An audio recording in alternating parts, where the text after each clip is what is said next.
Hello friends and welcome back. This video is titled Men Break into Vietnam Veterans Home Unaware It's a Trap. I've got a weird feeling about this one.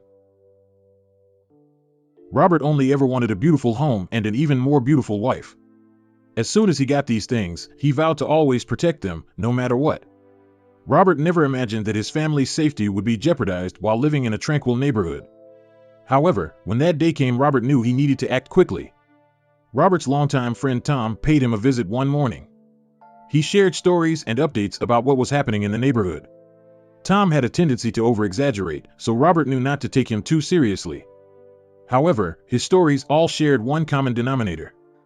They were all concerned with theft and a shortage of security. Robert couldn't shake the feeling that something was not right. He needed to do something immediately. One night, Robert was abruptly woken up by loud music. He tried to locate the source of the music when he realized that the music was coming from outside his house. The music started to get increasingly louder with each second. Robert knew something was not right and he had to act fast.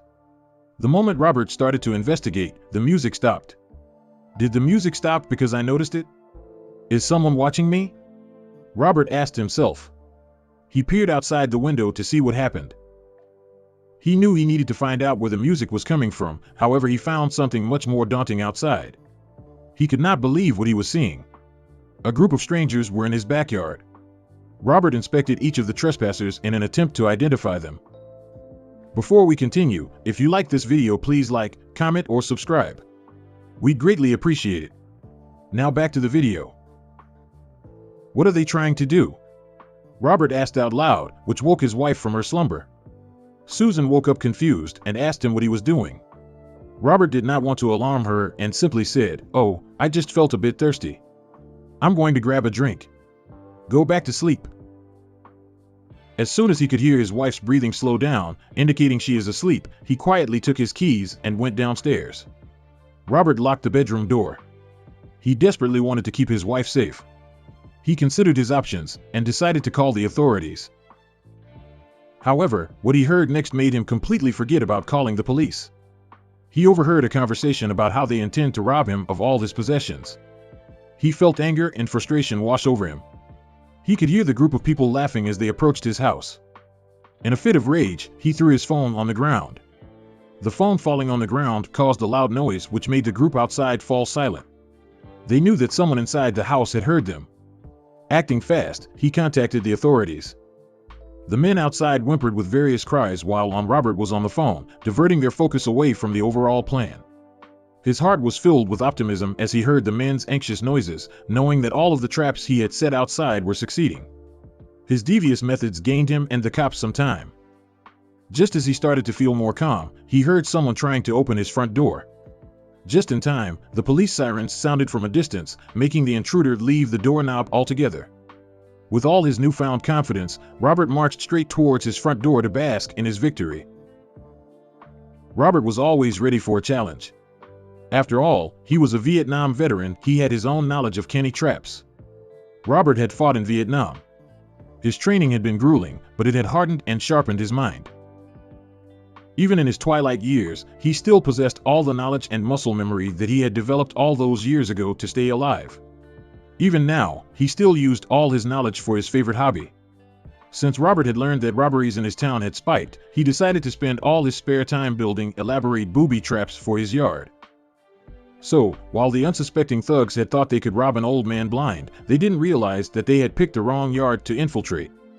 Robert had laid the entire yard with tripwires and other traps. He had used all the natural obstacles on the perimeter of his yard, like the trees, fences, and bushes, to channel any threats that arose into a single location. There, intruders would come into contact with his favorite log trap as they approached the house. Robert had 2 tall trees on his perimeter, which he used to hang his trap. 2 crisscrossed ropes held 2 heavy logs in place, which were set to swing at face level like pendulums when the tripwire was activated. Unfortunately, the men must have somehow bypassed this trap.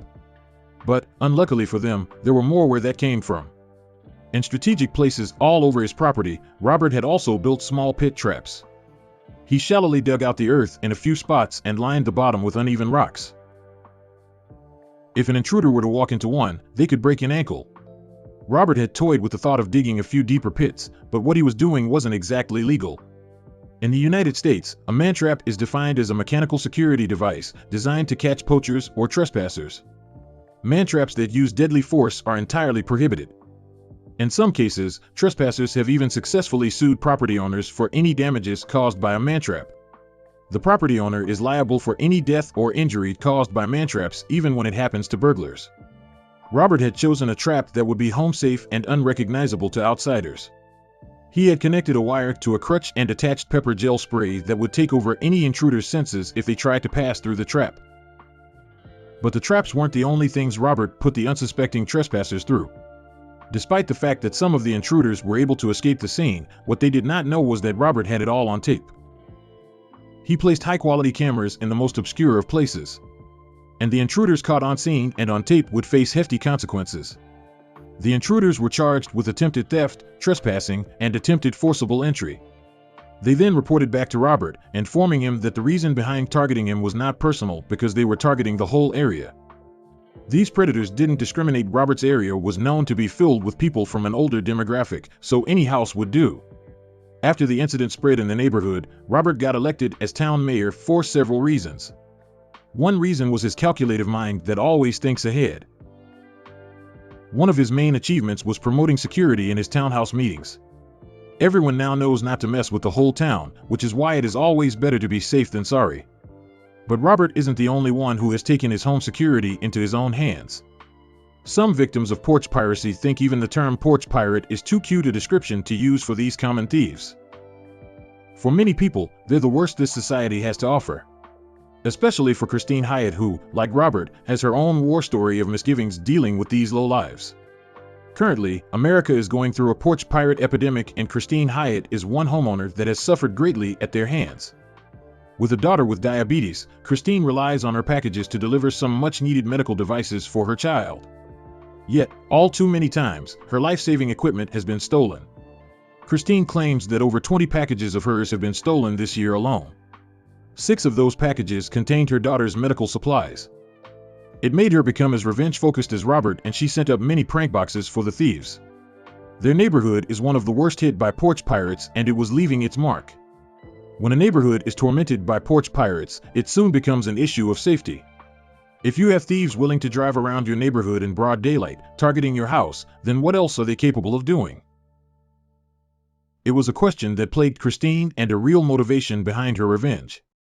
But not everyone agreed. A thread on Reddit debating the topic was surprisingly full of people jumping to the porch pirates' defense. It's all fun and games until one of the would-be robbers sues for PTSD, one Reddit user typed. Another user wrote, "I don't get this. You're placing your property out there.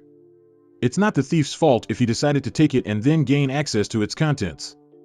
Apparently, some people think that unless your property is in your house, then it's a free-for-all. Of course, this is absolutely false. If that were true, then by this logic, parked cars or having chairs, lights, and plants in our yard means they are also up for grabs. A homeowner's property is anything within the territorial limits of that home. Front lawn, back lawn, side lawns included. Mostly, however, people online shared a mutual hatred for thieves and a huge disappointment in how the authorities failed to deal with them. It left many people like Robert and Christine feeling like they have no choice but to take matters into their own hands and serve justice themselves. But what would you do? The involvement of the cops and the legal discussions around Robert's traps may have deterred some people from pursuing it further, but Robert was different. There was no way he was going to stop what he was doing, especially when he was catching criminals red-handed trying to steal from him. He was also confident nobody would get seriously hurt. And time again, his traps proved effective. Robert does suggest, however, that if anyone was to copy his idea of building traps, they might want to cover their backs first for legal reasons. He learned that it was best to tack up a no trespassing sign and tape a note on his gate, warning people not to enter his property. This can protect the homeowner from lawsuits if any do arise. That's the end of this video. Thank you for watching. As always, if you like this video, please like, comment, or subscribe, and we'll see you in our next video.